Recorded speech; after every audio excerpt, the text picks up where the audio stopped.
देख रहे हैं स्टार न्यूज और मैं हूं आपके साथ माधुरी तिवारी। शुरुआत करेंगे पहली खबर से। खबर यूपी के फिरोजाबाद से सामने आ रही है, जहां पर अखिलेश यादव ने बीजेपी पर हमला साधा है। उत्तर प्रदेश के फिरोजाबाद में समाजवादी पार्टी के राष्ट्रीय अध्यक्ष और उत्तर प्रदेश के पूर्व मुख्यमंत्री अखिलेश यादव सियर मंदिर पहुंचे।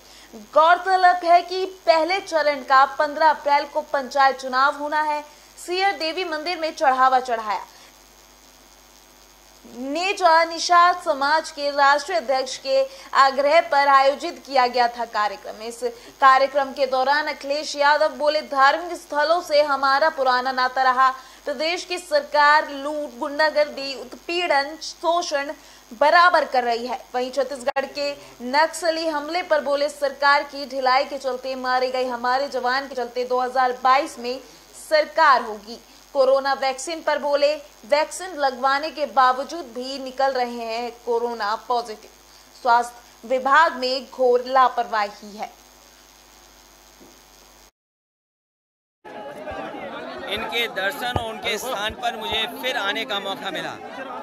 ये बहुत ही ऐतिहासिक स्थल है। न केवल फिरोजाबाद आसपास की जनता, बल्कि बहुत सारे गरीबों की, यहाँ के मेहनत करने वाले किसानों की कुल देवी भी हैं। सिया देवी के आशीर्वाद मिल जाने के बाद बहुत लोगों के कष्ट दूर हो जाते हैं, तमाम समस्याओं का समाधान हो जाता है। आज जब दर्शन करने का मौका मिला और इस स्थान पे आने का मौका मिला है, तो हम यही कामना करते हैं कि उत्तर प्रदेश खुशहाली के रास्ते पर जाए, उत्तर प्रदेश आगे बढ़े और गरीबों की उम्मीदें पूरी हों।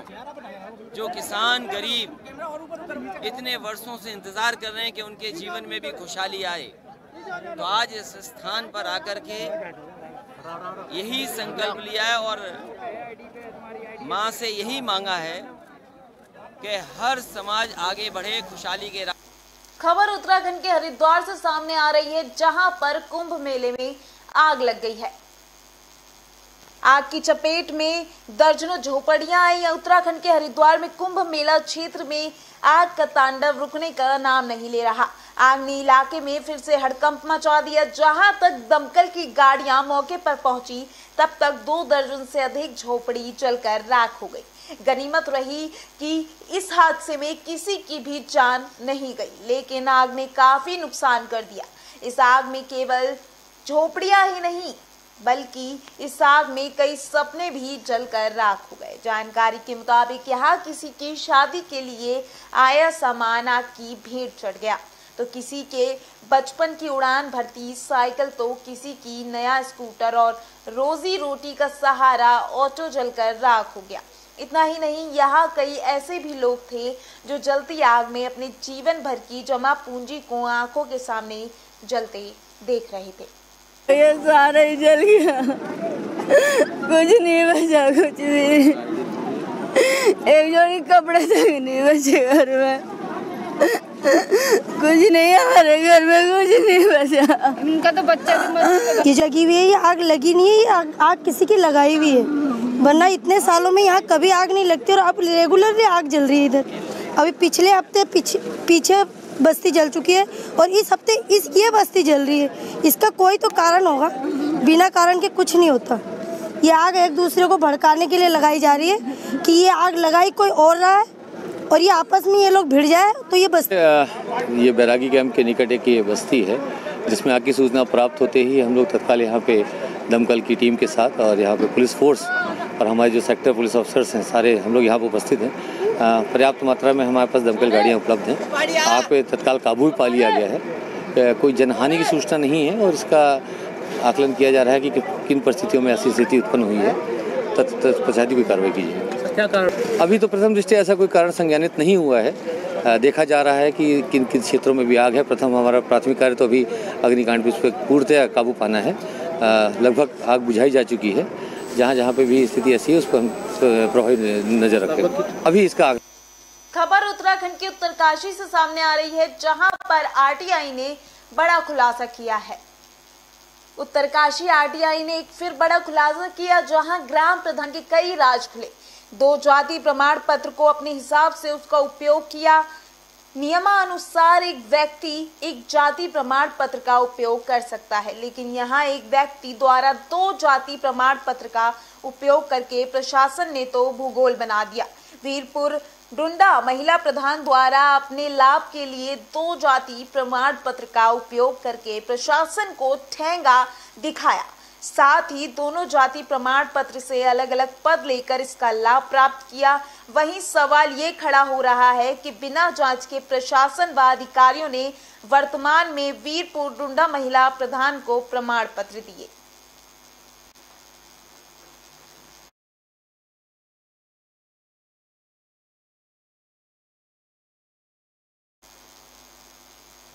उत्तराखंड के काशीपुर में कोरोना ने एक बार फिर दस्तक दे दी है। देश के अंदर एक बार फिर कोरोना ने अपनी दस्तक देनी शुरू कर दी है। पिछले 24 घंटों में 1 लाख से ज्यादा कोरोना संक्रमितों की केस सामने आए हैं। यही नहीं, कोरोना से मौतों का आंकड़ा भी लगातार बढ़ता जा रहा है। इसी के मद्देनजर रखते हुए अपर पुलिस अधीक्षक प्रमोद कुमार लोगों को सचेत कर रहे हैं। साथ ही मास्क का प्रयोग और सोशल डिस्टेंसिंग का ध्यान रखने का भी कह रहे हैं। एएसपी प्रमोद कुमार ने कहा कि कोविड के 12 राज्यों को चिन्हित किया गया है। इसी के चलते उत्तर प्रदेश उत्तराखंड के बॉर्डर पर बाहर से आने वाले लोगों के लिए एनटीपीसीआर की रिपोर्ट लाना अनिवार्य कर दिया और स्वास्थ्य टीम लगातार कार्य कर रही है और कोरोना के भी टेस्ट किए जा रहे हैं। उन्होंने जनता से अनुरोध किया कि बिना चालान के लोग मास्क लगाना शुरू कर दें, अन्यथा पुलिस को मजबूरन बिना मास्क वाले लोगों को चालान काटना पड़ेगा। विदित है, डेली आप समाचार पत्रों में भी आप लोग पढ़ रहे हैं कि ऑल इंडिया लेवल पर हमारे जो कोविड केसेस हैं वो तकरीबन 90,000 को क्रॉस कर गए हैं और जो मौतों का आंकड़ा है वो भी लगातार बढ़ता जा रहा है। तो ये एक खतरे की घंटी है हम सभी के लिए और हम सबको अब सचेत हो जाना चाहिए।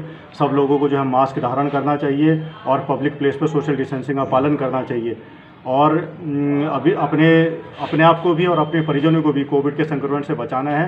लिहाजा जो भी गाइडलाइन जारी की गई है, सरकार के जो भी दिशा निर्देश दिए गए हैं कि एक जगह भीड़ भाड़ इकट्ठा ना करें, जब भी बाहर निकले तो मास्क का प्रयोग करें, सैनिटाइज़र अपने पास रखें, बाहर से आएँ तो अपने हाथ धुलें, इन सारी जो सावधानियां उनको बरतना बहुत ज़रूरी हो गया है और जहाँ तक आवश्यक ना हो तब तक अपने घर से बाहर ना निकले। विदित है, डेली आप समाचार पत्रों में भी आप लोग पढ़ रहे हैं कि खबर उत्तराखंड के पौड़ी से सामने आ रही है, जहां पर पुलिस ने जनता से अपील की है कि कोविड गाइडलाइंस का पालन करें। प्रशासन उत्तराखंड के पौड़ी जिले में इन दिनों कुछ अज्ञात असामाजिक व्यक्तियों द्वारा जंगलों में जबरन आग लगाया जा रहा है। वन संपदा और वन्य जीवों को बचाने के लिए इन घटनाओं पर अंकुश लग पाए, इसके लिए जिले का पुलिस प्रशासन अब लोगों से अपील कर रहे हैं कि जो भी असामाजिक व्यक्ति जंगलों में जबरन आग लगा रहे हैं उसकी सूचना आम लोगों को और पुलिस को देने में अपना पूर्णतः सहयोग करें, जिससे पुलिस इन असामाजिक व्यक्तियों के विरुद्ध कानूनी कार्रवाई अमल में ला सके। सतपुली थाना अध्यक्ष संतोष पैथवाल ने एक वीडियो के जरिए लोगों से अपील की है।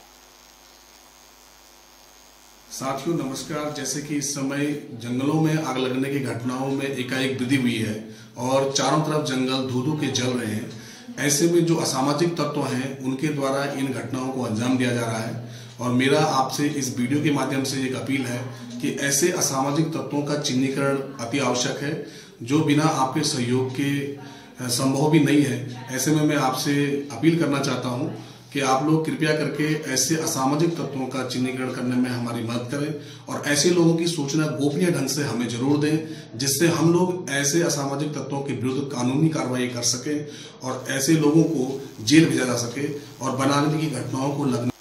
खबर उत्तराखंड के बाजपुर से सामने आ रही है, जहां पर गेहूं की खरीद को लेकर किसान परेशान है। बाजपुर में गेहूं की खरीद के लिए स्थानीय प्रशासन ने 16 क्रय केंद्र स्थापित किए हैं, लेकिन वर्तमान स्थिति में एक क्रय केंद्र की संचालित हो रहा है, जिससे किसानों को काफी परेशानियों का सामना करना पड़ रहा है।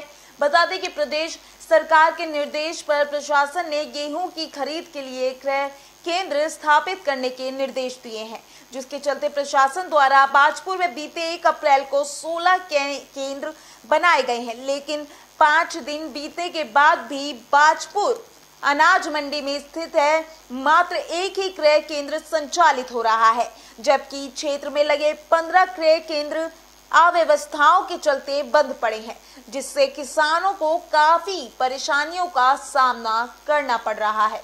इस दौरान किसानों ने कहा कि ग्रामीण क्षेत्रों में क्रय केंद्र संचालित होने से बाजपुर अनाज मंडी में लगे क्रय केंद्र पर भार कम पड़ेगा।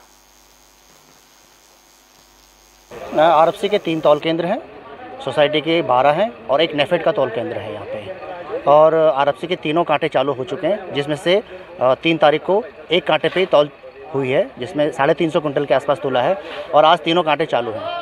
ये है।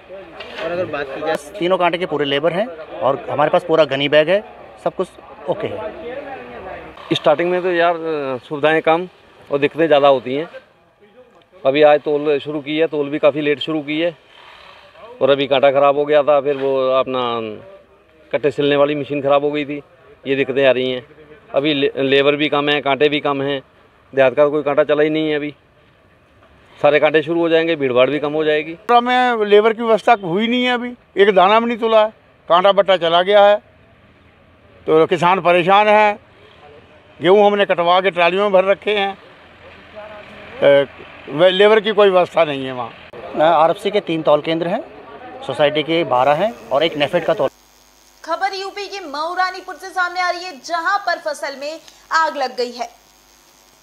झांसी के मऊ रानीपुर तहसील क्षेत्र के अंतर्गत आने वाले सिजारी बुजुर्ग में सोमवार की दोपहर खड़ी फसल में अचानक आग लग गई। देखते ही देखते आग आस पड़ोस के खेतों में भी फैल गई, जिससे किसानों की लाखों की फसल जलकर राख हो गई। सोमवार की दोपहर मऊ रानीपुर तहसील क्षेत्र के अंतर्गत आने वाले ग्राम सिजारी बुजुर्ग में अज्ञात कारणों के चलते उदयराज के खेत में खड़ी फसल में आग लग गई। आपको बता दें कि एक शैलेंद्र सिंह नाम के किसान का भी खेत जलकर खाक हो गया। घटना की सूचना स्थानीय पुलिस व फायर ब्रिगेड की टीम को दे दी गई। मौके पर पहुंची फायर ब्रिगेड की मदद से काफी घंटों की मशक्कत के बाद आग पर काबू पाया गया।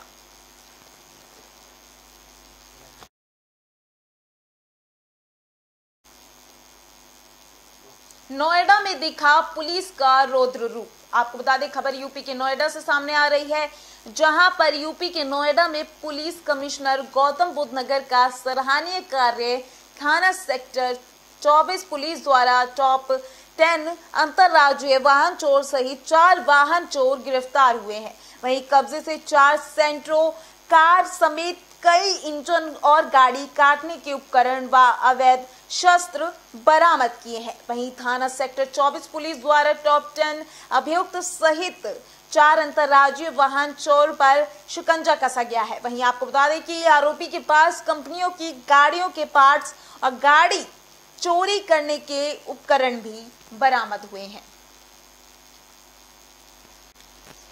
कबाड़ी है ये, उन लोगों ने इसको काट करके और पार्ट्स में तोड़ने का काम किया है। इन लोगों के पोजीशन से गाड़ी उठाने के बहुत सारे, जो गाड़ी को जब लिफ्ट करते हैं उस समय उसमें जो इक्विपमेंट्स यूज़ करते हैं वो बरामद हुए हैं। उसके बाद काटने वाले बहुत सारे जो इंस्ट्रूमेंट्स होते हैं वो बरामद हुए हैं। इस प्रकार ये एक बहुत ही शातिर गैंग को हम लोगों ने बस्ट किया है। इन लोगों से और भी पूछताछ की गई है। इन चारों के अतिरिक्त भी अगर कोई अपराधी इसमें शामिल है उसको भी हम लोग बहुत जल्दी नाम करेंगे। चोर और जो ये कबाड़ी की गैंग है कब से एक साथ सक्रिय होकर इस तरह घटनाओं का अंजाम? देखिए, ये बेसिकली क्या है कि जैसा कि आपको पता है कि ऑटो लिफ्टर्स जो होते हैं अपने माल के डिस्पोजल के लिए ज़्यादा चिंतित रहते हैं और उसी क्रम में इनकी मुलाकात इन दोनों जगह से हुई। टेम्पल रहने वाला गुड़गांव का है, वहाँ पे साई इंटरप्राइजेस के नाम से इसका एक कबाड़ी का दुकान है। और ये जो रिहान खान है, ये खान इंटरप्राइजेस करके इसका जहांगीराबाद में है। तो जो ये चोर हैं, इन लोगों ने इनसे टाइप किया और जितने सारे इस तरह के गाड़ियां उठाते थे उसको ले। खबर बिहार के सहरसा से सामने आ रही है, जहां पर शर्मसार करने वाली तस्वीरें सामने आई है। बिहार के सहरसा जिले के 70 कटेया प्रखंड में विकास मित्र योजना का नोडल पदाधिकारी किशोर सादा का घूस लेने वाला वीडियो सोशल मीडिया पर काफी वायरल हो रहा है। वीडियो में स्वच्छ भारत अभियान के तहत बनाए गए शौचालय को लेकर ठेकेदार विजय कुमार से योजना नोडल पदाधिकारी घूस ले रहे हैं। हालांकि इस वायरल वीडियो की पुष्टि एबी स्टार न्यूज नहीं कर रहा। बताया जा रहा है कि ठेकेदार द्वारा लाभुकों को 12,000 रुपए का सामान मुहैया कराया गया था। इसके बाद लाभुकों के खाते में 12,000 रुपए आए तो अपना पैसा लेने के लिए योजना के नोडल पदाधिकारी किशोर सादा के पास पहुंचा तो ठेकेदार से घूस ली गई। तो बार ठेकेदार से घूस ली गई और कहा गया कि लाभुकों से पैसा दिलवा दिया जाएगा, लेकिन अभी तक लाभुकों से ठेकेदार को पैसा नहीं दिलाया। तो वायरल हो रही है, क्या मामला? ये 70 कटैया प्रखंड का बिजलपुर पंचायत का गांव है।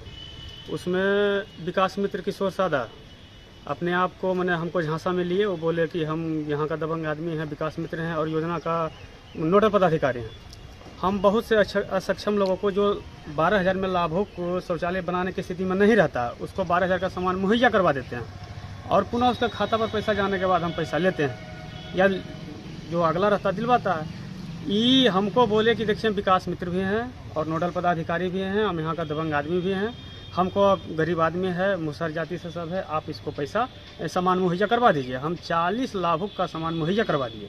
जब उसके खाता पर पैसा गया, जब पैसा का दबाव हम बनाने लगे तब हमसे घूस मांगे। तो पहला एक बार तो फिर 300 रुपया का झिकझिक करते होते 200 रुपया हमसे लिया 30 लाभुक का। और फिर कुछ दिन के बाद जब पैसा का दबाव बनाए तो फिर 100 रुपया लिया। फिर जब पैसा का दबाव हम बनाना शुरू किया तो कई तरह का धमकी हमको देना शुरू कर दिए, हम हरिजन हैं, हम ये हैं, और 84,000 रुपया लाभुक से निकाल के रख भी लिए हैं। खबर बिहार के सहरसा से सामने आ रही है, जहां पर पीडीएस डीलर जीतन पासवान के द्वारा राशन वितरण के दौरान राशन कम देने और साथ ही निर्धारित मूल्य से अधिक रकम वसूलने और नवंबर से फरवरी तक राशन नहीं देने पर महिषी प्रखंड के आईना पंचायत के मगरौनी वार्ड नंबर 3 के महादरी टोला के आक्रोशित राशन उपभोक्ताओं ने डीलर के खिलाफ जमकर प्रदर्शन किया। वहीं प्रदर्शन कर रहे उपभोक्ताओं ने बताया कि कई आईना पंचायत के वार्ड नंबर 3 स्थित पीडीएस डीलर जीतन पासवान के द्वारा प्रत्येक राशन कार्डधारी को अनाज कम दिया जा रहा है और इसके साथ ही निर्धारित मूल्य से अधिक दामों में अनाज बिक्री की जा रही है। नवंबर से 2020 से जनवरी 2021 तक राशन नहीं देने पर जिसके बाद डीलर की मनमानी को लेकर राशन उपभोक्ताओं का गुस्सा फूट पड़ा और सड़क पर उतरकर प्रदर्शन करने लगे। वहीं इस मामले में सही आपूर्ति पदाधिकारी देवानंदन सिंह ने बताया कि इस तरह के मामले प्रकाश में आया है। अगर इस तरह का मामला हुआ है तो जांच की जाएगी, डीलर पर कार्रवाई भी की जाएगी। एसडीओ साहब को दिए हैं। हमारे मगरौनी वार्ड नंबर 3 में जो डीलर जीतन पासवान है वो मनमानी करते हैं और 5 महीना से राशन नहीं दे रहे हैं, 8 महीना से तेल नहीं दे रहे हैं और राशन भी देते हैं तो कटौती करके बार बार बोलने पर धमकी देते हैं, नहीं देंगे, जो करना है करो। हम 2 बार आवेदन दे चुके हैं। इससे पहले 25 तारीख को एसडीओ ऑफिस में आवेदन दिए हैं, अंचलाधिकारी को दिए हैं, डीएम को, बीडीओ को दिए हैं, लेकिन अभी तक कोई कार्रवाई नहीं हुआ, जिसके लिए आज फिर दोबारा हम लोग दिए हैं। आज क्या एसडीओ साहब से आपकी मुलाकात? जी, आज हमें एसडीओ साहब से मुलाकात हुई और वो बोले कि ठीक है, इस पर जो हम जांच बैठाते हैं उसके बाद आगे कानूनी कार्रवाई की जाएगी। कहाँ का मामला, कौन डीलर था? ये जीतन पासवान मगरौनी आईना पंचायत में मगरौनी वार्ड नंबर 3 का जो है जीतन पासवान डीलर है। एसडीओ साहब को खबर दिल्ली से सामने आ रही है, जहां पर आतिशी ने मेयर पर आरोप लगाया है। दिल्ली में जैसे जैसे नगर निगम के चुनाव नजदीक आते जा रहे हैं, आम आदमी पार्टी और बीजेपी में आरोप प्रत्यारोप का सिलसिला तेज होता जा रहा है। इसी क्रम में आज आम आदमी पार्टी के विधायक आतिशी ने आरोप लगाया कि कुछ दिन पूर्व नॉर्थ नगर निगम की मेयर ने प्रेस कॉन्फ्रेंस कर यह दावा किया है कि उन्होंने प्रॉपर्टी टैक्स में इजाफा कर दिया है और इस बार ज्यादा टैक्स वसूला गया है, लेकिन ये सरासर झूठ है। बाकी से आप सांठ-गांठ करके छोड़ देते हैं। तो ये जो भ्रष्टाचार भारतीय जनता पार्टी कर रही है, ये ज्यादा दिन चलने वाला नहीं है और मैं उनके जो नेता बैठे हैं सत्ता में, उनको कहना चाहता हूँ कि आपका जाने का वक्त आ गया है। जाते जाते तो दिल्ली की जनता को बख्श दीजिए। दिल्ली में जो हमारे नगर निगम है, उनका एक प्रमुख कार्य और उनका एक मुख्य राजस्व का स्रोत, उनका रेवेन्यू का सोर्स प्रॉपर्टी टैक्स होता है। एमसीडी की जिम्मेदारी होती है कि अलग अलग प्रॉपर्टीज से, चाहे वो रेजिडेंशियल हो चाहे वो कमर्शियल हो, उनसे प्रॉपर्टी टैक्स इकट्ठा करें। कुछ ही दिन पहले नॉर्थ एमसीडी की मेयर ने पीसी करके कहा कि हमने इस बार प्रॉपर्टी टैक्स को बढ़ाया है और ज्यादा प्रॉपर्टीज से टैक्स। फिलहाल के लिए बस इस बुलेटिन में इतना ही। देखते रहिए विस्टार न्यूज। नमस्कार।